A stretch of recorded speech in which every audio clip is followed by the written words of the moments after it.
सोलापूर जिल्ह्यातील स्थानिक स्वराज्य संस्थांच्या निवडणुकीत भारतीय जनता पक्षाने ऐतिहासिक कामगिरी नोंदवली आहे।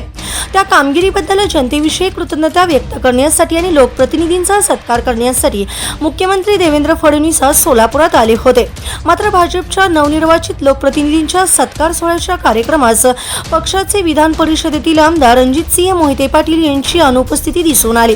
त्यांच्या अनुपस्थितीची चर्चा राजकीय वर्तुळात रंगली आहे। दरम्यान आमदार रणजितसिंह मोहिते पाटील हे लग्नाच्या नियोजित कार्यक्रमामुळे बाहेर आहेत, त्यामुळे ते मुख्यमंत्री देवेंद्र फडणवीस यांच्या सोलापुरातील कार्यक्रमाला उपस्थित राहू शकले नाहीत असे त्यांच्या सीनियर सहाय्यकांकडून सांगण्यात आले। भाजपच्या नवनिर्वाचित लोकप्रतिनिधींच्या सत्कार समारंभास सोलापूर जिल्ह्यातील झाडून सर्व नेते मंडळी हजर होती। खुद्द मुख्यमंत्री कार्यक्रमास येणार असल्याने आजी माजी आमदार, मंत्री, माजी खासदार आणि तिन्ही संस्थांचे पदाधिकारी उपस्थित होते। मात्र त्यात रणजितसिंह मोहिते पाटील यांची अनुपस्थिती होती, त्याची चर्चा रंगू लागली आहे। सोलापूर महापालिका, जिल्हा परिषद, 11 पंचायत समित्या आणि नगरपालिका निवडणुका भाजपने स्वबळावर लढवल्या आहेत। त्या जिल्हा परिषद, पंचायत समित्या, महापालिका निवडणुकीत भाजपने निर्विवाद वर्चस्व प्रस्थापित केले आहे। या निवडणुकीत भाजपने माळशिरस तालुक्यात मोहिते पाटील यांना बाजूला ठेवले होते।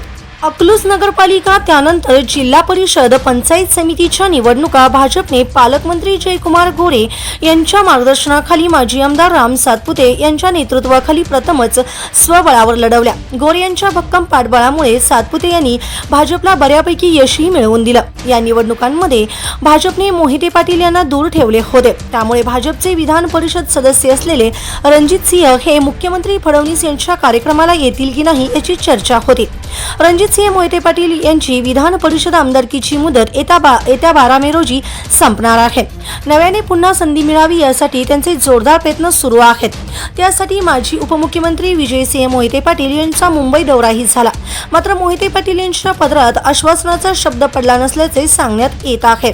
त्या पार्श्वभूमीवर मुख्यमंत्री देवेंद्र फडणवीस यांचा झालेला सोलापूर दौरा आणि त्याला रणजितसिंह मोहिते पाटील यांनी मारलेली दांडी हे बरंच काही सांगून जाते। त्यामुळे आगामी काळात मोहिते पाटील यांची वाटचाल कशी असणार याची उत्सुकता असणार आहे।